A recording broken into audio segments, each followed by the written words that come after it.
नमस्कार, स्वागत है आप सभी का A1 टीवी में। मैं हूं आपके साथ उमंग माथुर और आप देख रहे हैं A1 उत्तराखंड। आइए बुलेटिन की शुरुआत करेंगे, लेकिन पहले नजर डालेंगे इस वक्त की सुर्खियों पर।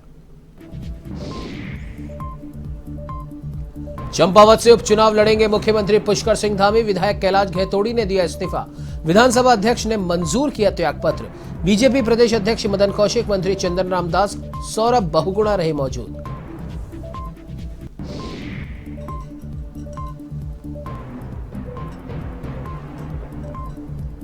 उत्तराखंड में प्रवेशोत्सव अभियान का शुभारंभ। शिक्षा मंत्री डॉक्टर धन सिंह रावत ने श्रीनगर से किया आगाज। कहा, नए छात्रों को सरकारी स्कूलों में प्रवेश दिलाना इस अभियान का उद्देश्य।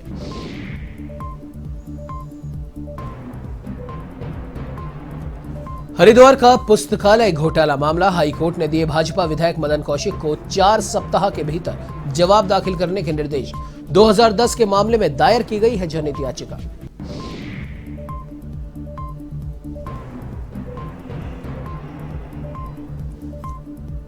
अल्मोड़ा के सोवन सिंह जीना मेडिकल कॉलेज को मिली बड़ी सौगात। कोरोना की चौथी लहर से पहले जीनोम सिक्योरिटी लैब की मंजूरी। प्रदेश भर में कोरोना टेस्टिंग के लिए होगी उपयोगी साबित।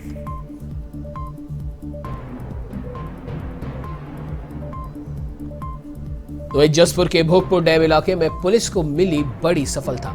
आपको बता दें कि अफीम कारोबारियों की गाड़ी से करीब 32 लाख रुपए बरामद। आगे की जांच जारी।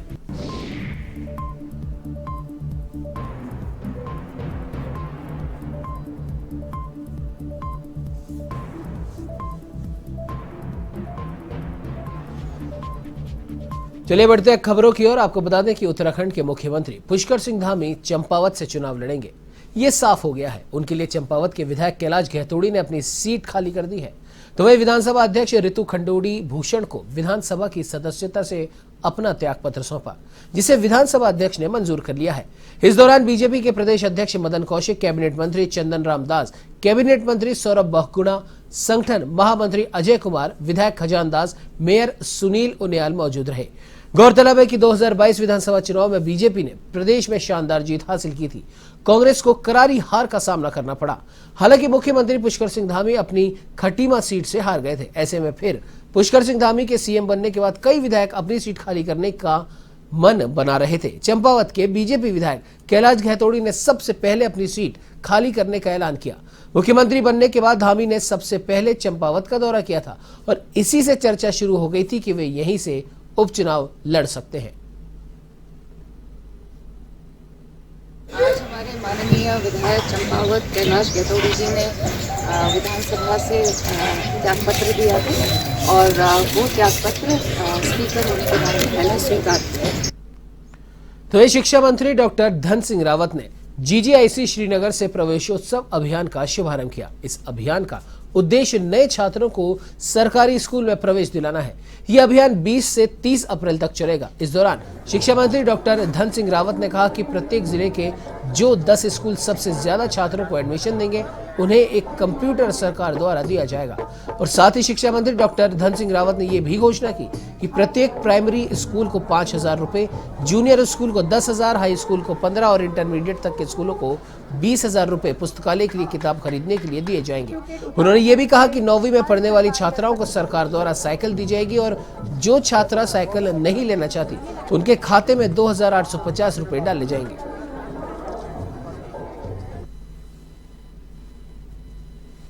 हाई स्कूल है और इंटर कॉलेज लगभग 20,000 स्कूलें हमारे प्रदेश में हैं। सरकार की तरफ से एक अभिनव कार्यक्रम चलाया जा रहा है कि आज से लेकर और 30 तारीख तक हम हर स्कूल में प्रवेश उत्सव कार्यक्रम करने जा रहे हैं। इसका उद्घाटन आज मैंने यहाँ से किया। हमारे अधिकारी, हमारे जितने भी शिक्षा विभाग के अधिकारी वो अलग अलग स्कूलों में जा रहे हैं और आज यहाँ पे 32 बच्चों ने एडमिशन लिया है। और सरकार ने एक पारितोषिक दे रही है कि हर जिले में जो टॉप 10 स्कूल होंगे जो कि सर्वाधिक बच्चों का एडमिशन कराएंगे सरकारी स्कूल में, उनको सरकार की तरफ से एक कंप्यूटर जो है पारितोषिक दिया जाए। तो जसपुर के बेसिक एवं माध्यमिक विद्यालय में प्रवेशोत्सव कार्यक्रम धूमधाम से मनाया गया। कार्यक्रम में उत्तराखंड शिक्षा महानिदेशक बीडी तिवारी, उप निदेशक कमला बड़वाल और सीईओ आरसी तिवारी मौजूद रहे, जिनका विद्यालय के शिक्षक शिक्षिकाओं ने फूल मालाओं से स्वागत किया। चाहे आप किसी भी विषय पर मंच है, सीधे हमारे डीजी सर यहाँ पर हमारे को लेकर के कार्यक्रम किया जा रहा है ताकि हमारा जो विभाग है वो भी इसमें सक्रिय है काफ़ी और उत्साहपूर्ण माहौल में आगे की हम लोग गुणवत्ता युक्त शिक्षा और जो हमारा हेल्थ चेकअप है, रूटीन हेल्थ चेकअप है, या जो समय समय पर बच्चों को दूसरे हमारे लोक कलाएँ हैं, लोक विधाएँ हैं, उनमें भी इनको पारंगत किया जाना वोकेशनल कोर्सेज शुरू किए गए हैं। वो पूरा लेकर के एक कंपोजिट प्लान हम लोग आगे बढ़ रहे हैं। तो वही जहरीखाल ब्लॉक में लैंसडौन विधायक दिलीप महंत ने शिविर का विधिवत उद्घाटन किया। उन्होंने कहा कि आजादी के महोत्सव पर प्रदेश के मुख्यमंत्री पुष्कर सिंह धामी की पहल से अब राज्य के ग्रामीण अंचल में लोगों को इसका लाभ मिलेगा। हमारा विकास विभाग और सारे ग्रामवासी हम सब का अभी ये प्रयास किया है कि ये स्वास्थ्य शिविर अभी से किया जाए प्रत्येक विकास खंड में। ये सरकार की गंभीरता है स्वास्थ्य के प्रति, और हमने भी कोशिश किया कि सारी पीएचसी में डॉक्टर दे दिए जाए और लगभग 80-90% अस्पतालों में हम डॉक्टर दे चुके हैं। कोविड से थोड़ा सा डिस्टर्बेंस जरूर हुआ है, लेकिन अभी हमने सारे प्रयास किए और अभी हम पैरामेडिकल के जो कर्मचारी हैं उनको भी हम सभी जगह पहुंचाने का काम कर रहे हैं। और मैं समझता हूं कि इस शिविर के माध्यम से तमाम लोगों को सुविधाएं मिलेगी, चाहे आयुष्मान कार्ड की जानकारी होगी, चाहे उनको दवाइयाँ होंगी, चाहे उनका परीक्षण होगा, चाहे विकलांग सर्टिफिकेट का आवंटन होगा। इस सारी चीज़ों से उनको लाभ मिल सके, ये प्रयास हमारा है। देखो, ये निश्चित रूप से सरकार का एक अच्छा कदम है। इस स्वास्थ्य शिविर इस ढंग से लगाए जाते हैं तो जहाँ डॉक्टरों के हम देखते हैं कि प्राथमिक स्वास्थ्य केंद्र में जो स्पेशलिस्ट डॉक्टर हैं वो नहीं उपलब्ध है। लेकिन आज के शिविर में देखा गया कि ENT स्पेशलिस्ट होगा, ऑर्थोपेडिक स्पेशलिस्ट होगा, आई सर्जन होगा, इससे निश्चित रूप से क्षेत्र के लोगों को बेसिकली ये 75वीं स्वतंत्रता दिवस के अवसर पे जो अमृत महोत्सव का आयोजन किया जा रहा है, तो उसके उपलक्ष्य में हम लोगों ने जितनी भी सुविधाएं हम देते हैं समान तौर पे, बहुत सारी सुविधाएं के अलावा विकलांग सर्टिफिकेट जहाँ पे कि आई सर्जन, ऑर्थोपेडिक सर्जन और ENT सर्जन, ये सभी लोग आए हैं जो जांच करेंगे और जांच करके जो बीमारियां हैं उसका भी इलाज करेंगे। अगर वो विकलांगता की श्रेणी में आते हैं, विकलांग सर्टिफिकेट भी इशू किया जाएगा। ये शिविर लगाई अपने आप में सरकार का एक नया कार्यक्रम है। हमने पहली बार इस तरीके से शिविर लगते हुए देखा है। और दूसरा, जो ग्रामीण लोग हैं जो कि बार बार नहीं आ सकते या जिनको बाहर जाना पड़ता है, कोटद्वार जाना पड़ता है, कोटद्वार से यहाँ पे सर्जन आए, तो उनको आज यहाँ पे कम से कम प्राथमिकी तो मिल जाएगी। अगर किसी को कोई रोग हो रहा हो, बड़ा रोग हो रहा हो, तो उसको जानकारी मिल सकती है कि हाँ भाई इस तरीके से यहाँ पे आदमी आकर के दिखा ले। और विभागों के लोग भी आए हुए हैं तो उनको लाभ मिलेगा।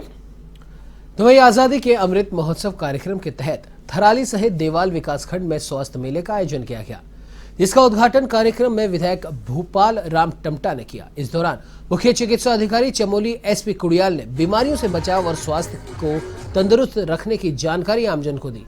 स्वास्थ्य मेले में परिवार नियोजन, नेत्र रोग, क्षय रोग सहित अंग्रेजी और आयुर्वेदिक दवाओं के स्टॉल लगाए गए।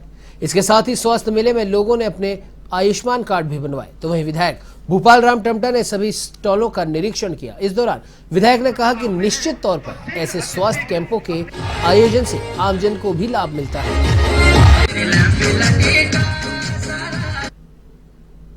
तो सबसे पहले अपने जो हमारे यशस्वी प्रधानमंत्री जी हैं, जिनका एक आयुष्मान भारत का जो सपना था, और उस कड़ी को आगे जोड़ते हुए आज इस प्रकार के आयोजन दूर दराज के प्रत्येक विकास खंड में हो रहे हैं, तो निश्चित रूप से ये समझता हूँ कि हमारे जो सुदूरवर्ती क्षेत्र हैं उनके लिए एक बहुत ही वरदान साबित होगा। ये निश्चित रूप से थराली में जो है लंबे समय से एक्सरे अल्ट्रासाउंड की मांग करते आ रहे हैं। जी तक जो है मेरी आज भी सीएमओ साहब से बात हुई है और मैं आश्वस्त हूँ कि उन्होंने ये कहा है कि बहुत जल्दी यहाँ पर अल्ट्रासाउंड की व्यवस्था होगी।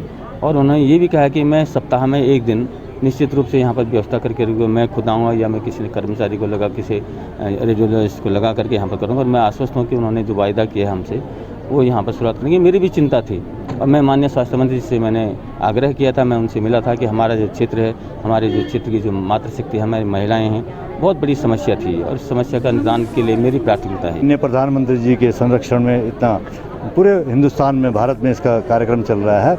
इसका मुख्य उद्देश्य हमारा ये है, सबसे पहला उद्देश्य हमारा ये है कि आपको जो है आयुष्मान कार्ड जो है, जिनका नहीं है उनका आयुष्मान कार्ड यहाँ पे जनरेट किया जा रहा है। दूसरा यहाँ पे जो है ये है यूनिक हेल्थ आईडी कार्ड बनाया जाएगा, जिसमें आपका जो है सारी बीमारियों का रिकॉर्ड होगा, जिससे आपके फीवर कहीं खो जाए, आपको कोई कागज़ नहीं मिले तो आप यूनिक कार्ड में, हेल्थ कार्ड में आपका जो है वो आईडी उसमें रहेगी। उससे आपका सारा विवरण उसमें आ जाएगा, एक्सरे रिपोर्ट, जांच, अल्ट्रासाउंड वगैरह जो भी होते हैं सब उसमें आ जाएगा। तो आपका पिछला विवरण उसमें आ जाएगा, क्या क्या आपने ट्रीटमेंट ली।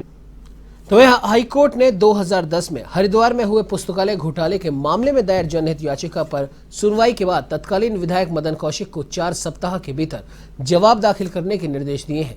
सुनवाई के दौरान याचिकाकर्ता ने कहा कि अभी तक पुस्तकालयों का संचालन नहीं हुआ है, जबकि सरकार की ओर से कहा गया कि पुस्तकालयों का संचालन 2019 में हो गया था। तो वही कार्यवाहक मुख्य न्यायाधीश संजय कुमार मिश्रा एवं न्यायमूर्ति RC खुलबे की खंडपीठ के समक्ष इस मामले की सुनवाई हुई। आपको बता दें कि देहरादून निवासी सच्चिदानंद डबराल ने हाईकोर्ट में जनहित याचिका दायर कर कहा था कि 2010 में तत्कालीन विधायक मदन कौशिक ने विधायक निधि से करीब 1.5 करोड़ की लागत से 16 पुस्तकालय बनाने का पैसा आवंटित किया था। पुस्तकालय बनाने के लिए भूमि पूजन से लेकर उद्घाटन तक की फाइल पेमेंट कर दी गई थी, लेकिन आज तक धरातल पर किसी भी पुस्तकालय का निर्माण नहीं किया गया है।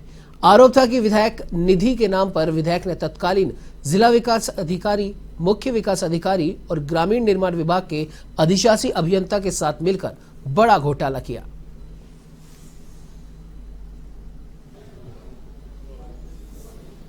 आप तो जानते हो उसको और इसी तरह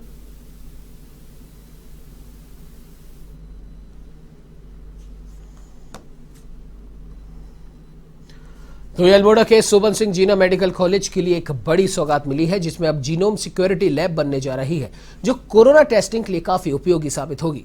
नोडल अधिकारी डॉक्टर अनिल पांडे ने बताया कि भविष्य में चौथी लहर की तैयारी के लिए शासन व प्रशासन की मदद से जीनोम सिक्योरिटी लैब बनाई जा रही है, जो कि आगामी 1 हफ्ते में तैयार हो जाएगी और कोरोना की चौथी लहर को लेकर कोरोना के सैंपल टेस्टिंग बढ़ाने के लिए भी कार्रवाई शुरू कर दी है, ताकि भविष्य में चौथी लहर को देखते हुए कोई कमियां न रहे। कॉलेज कुमाऊं के लिए एक बहुत बड़ी सौगात के रूप में आया है। यह अभी एक कली के रूप में है। अभी यहाँ हमने चौथी वेव की तैयारी के लिए प्रशासन से मदद लेकर के, शासन से मदद लेकर के जीनोम सीक्वेंसिंग के लिए एक लैब का कार्य पूरा करने को जा रहे हैं।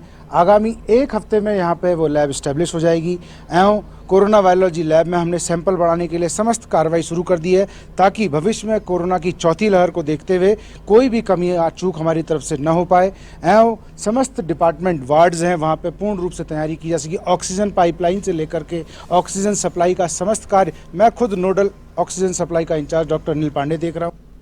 तो दिनेशपुर थाने में लावारिस 13 वाहनों की नीलामी की गई। सबसे अधिक बोली अब्बास ट्रेडर्स के लखेड़ा के नईम अहमद ने 1,15,640 रुपए और वाहन को अपने नाम किया। बता दें कि नीलामी में 12 लोगों ने हिस्सा लिया और 3 कार एवं 10 बाइक की नीलामी की गई।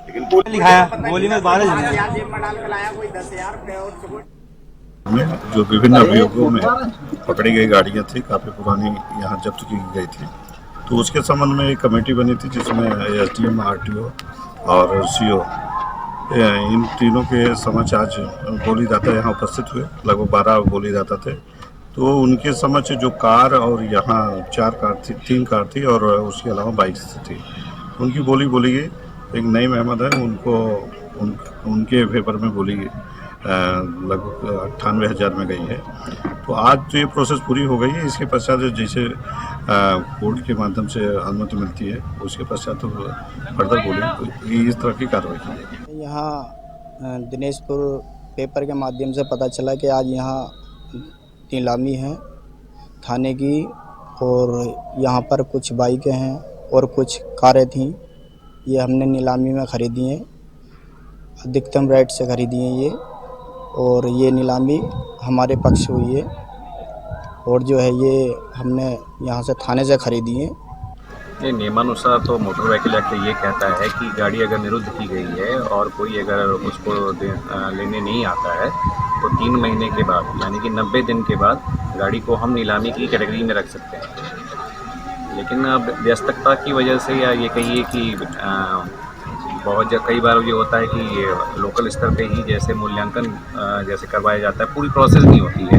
अब जैसे यहाँ पे सबसे पहले प्रक्रिया शुरू की गई होगी, वाहनों की लिस्टिंग की गई होगी कि भाई कितने वाहन यहाँ पे हैं। जब बहुत दिन देख लिया या ऊपर से वो आदेश आया तब यहाँ पे फिर इन्होंने वैल्यूएशन कराया होगा। तो वैल्यूएशन हमारे जो आरआई टेक्निकल होते हैं, जो हमारे संभागीय निरीक्षक होते हैं, वो वैल्यूएशन करके देते हैं। तो वैल्यूएशन में भी पहले मॉडल देखते हैं कौन सा मॉडल है, फिर उसकी क्या कंडीशन है, वो चलने लायक है कि नहीं चलने लायक। बता दें कि जसपुर में प्रशासन की लाख कोशिशों के बाद भी नशे का कारोबार थमने का नाम नहीं ले रहा।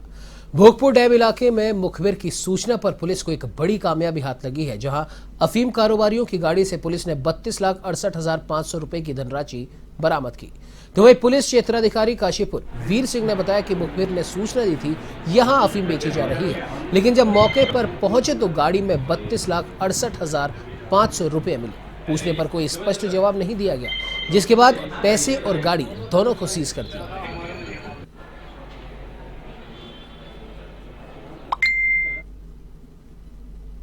थाने पे सूचना मिली कि भोगपुर डैम के नज़दीक कोई व्यक्ति है, उसके पास अफीम होने की खबर हो सकती है, मतलब वो अफीम बेच सकता है उधर। तो इस पे तत्काल हमारे जसपुर पुलिस की टीम मौके पे गई। तो मौके पे एक गाड़ी मिली, सफ़ेद रंग की i20 गाड़ी थी। तो जिसको जब चेक किया गाड़ी को तो उसमें एक व्यक्ति मिला, राम विलास उसका नाम था, उर्फ बिट्टू पुत्र लीला राम। ये भोगपुर डैम गुरुद्वारा नंबर 2 का रहने वाला है। तो जब इसकी गाड़ी की तलाशी ली गई तो इसमें कुल 32,68,000 रुपये इसके पास से बरामद हुए। इसको जब पूछा गया कि कहाँ से पैसे लाए तो उसका वो कोई हिसाब नहीं दे पाया। तो वहीं पौड़ी टेका मोटर मार्ग पर एक वाहन दुर्घटनाग्रस्त हो गया। बताया जा रहा है कि वाहन में ड्राइवर समेत 8 लोग सवार थे, जिसमें से एक की मौके पर ही मौत हो गई। ये लोग शादी से लौट रहे थे। सीओ सदर प्रेमलाल टम्परा ने बताया कि कठूड़ गांव से डाडा नागराजा के लसेरा गांव जा रहा था। ये वाहन पौड़ी से लगभग 3 किलोमीटर दूर टेका रोड पर दुर्घटनाग्रस्त हो गया, जिसमें 8 लोगों में से एक व्यक्ति की मौके पर ही मौत हो गई। उन्होंने बताया कि घायलों को जिला चिकित्सालय में उपचार के लिए लाया गया है। जो है ये बारात लसेड़ा गांव है, तो लसेड़ा गांव से ये कठुड़ में आए थे बारात में, और बारात से वापस जा रहे थे। तो पौड़ी से 3 किलोमीटर करीबन टेका रोड पर ये मैक्स जो है दुर्घटनाग्रस्त हो गई, जिसमें 8 लोग सवार थे, जिसमें ड्राइवर भी सम्मिलित था। इसमें से 6 बच्चों को पुलिस वहाँ से मौके पर से हॉस्पिटल दाखिल कर दिए हैं, और एक आदमी की मृत्यु हो गई है, और बाकी ड्राइवर को भी हम पूछताछ के लिए थाने पर लाए हैं। तो वहीं हल्द्वानी में आवारा पशुओं की संख्या लगातार बढ़ती जा रही है। ऐसे में आवारा पशु राहगीरों के लिए परेशानी का सबब बने हुए हैं। इतना ही नहीं, शहर में आवारा पशुओं के कारण कई दुर्घटनाएं भी हो चुकी हैं। बीते दिनों कालाढूंगी क्षेत्र में एक महिला गली से गुजर रही थी, तभी एक सांड ने उसे घर के बाहर ही हमला कर पटक कर मार डाला। महिला की मौत से उसके 4 बच्चों के सिर से मां का साया उठ गया। तो इस मामले को लेकर नगर निगम के नगर आयुक्त पंकज उपाध्याय रटाए जवाब देते हुए नजर आए। उनका कहना है कि आवारा पशुओं से निजात दिलाने के लिए नगर निगम प्रयास कर रहा है। लोगों के सड़कों पर कूड़ा डालने के कारण आवारा पशु नजर आ रहे हैं।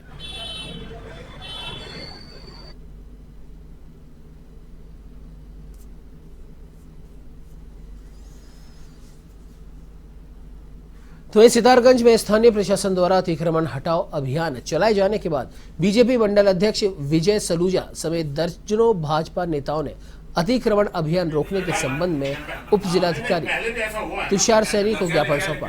ज्ञापन में बताया गया कि कई वर्षों से किच्छा रोड व खटीमा रोड एवं जेल कैंप रोड के किनारे फड़ खोका दुकानदार अपनी व्यवस्था कर अपने परिवार का पालन पोषण कर रहे हैं, लेकिन शासन द्वारा अभियान चलाए जाने के बाद दुकानदार काफी भयभीत और परेशान हैं। इतना दूर नहीं है, शहर के बीच में है, और जब मेरा सभी से ये अनुरोध भी है कि जब सभी जो है सब्जी और फल इत्यादि के जो व्यापारी हैं वो एक जगह पे शिफ्ट हो जाएंगे, तो जो हमारे क्रेता हैं वो भी वहीं पर जो है वो परचेजिंग करने के लिए जाएंगे, जिससे कि मुझे नहीं लगता किसी को भी जो है व्यावसायिक नुकसान होगा।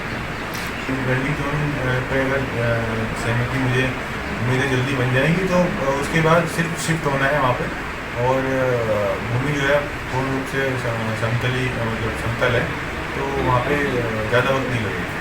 रोजगार छीनने की बात नहीं है, अतिक्रमण कुछ अधिक होने के कारण ट्रैफिक व्यवस्था आप समझते हैं शहर में बहुत बदतर होती जा रही है, जिससे आम नागरिक, आम शहरवासी परेशान है और उस वजह से जो है उनको थोड़ी बहुत तकलीफ हुई है। उसके लिए उनकी वैकल्पिक व्यवस्था की जा रही है। उप जिलाधिकारी महोदय ने भी कहा है कि बीच में अब ईद का त्यौहार भी है, उस के तहत उसके बाद ही कोई कार्रवाई की जाएगी। तब तक उन्हें जो है समय दिया गया है, वो अपनी व्यवस्था करें या माननीय ईओ मैडम से भी व्यवस्था करने के लिए कहा गया है। वहीं जसपुर कोतवाली क्षेत्र के भगवंतपुर गांव में एक युवक ने संदिग्ध परिस्थितियों में फांसी लगाकर अपनी जीवन लीला समाप्त कर ली। मौके पर पहुंची पुलिस ने शव को कब्जे में लेकर पोस्टमार्टम के लिए भिजवा दिया है। फिलहाल पोस्टमार्टम रिपोर्ट आने के बाद ही मौत के कारणों का पता चल पाएगा और जांच कर आगे की कार्रवाई की जाएगी। सूचना मिली थी सुबह के एक व्यक्ति है भूपेंद्र पुत्र ओमकार सिंह, भगवंतपुर में उसने पंखे से लटक कर फांसी लगाकर आत्महत्या कर ली है।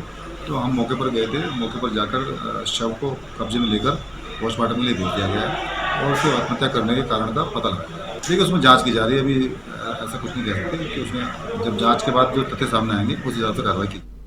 इस बुलेटिन में फिलहाल इतना ही। देश प्रदेश की तमाम खबरों की जानकारी के लिए आप बने रहिए हमारे साथ और देखते रहिए A1 TV। नमस्कार।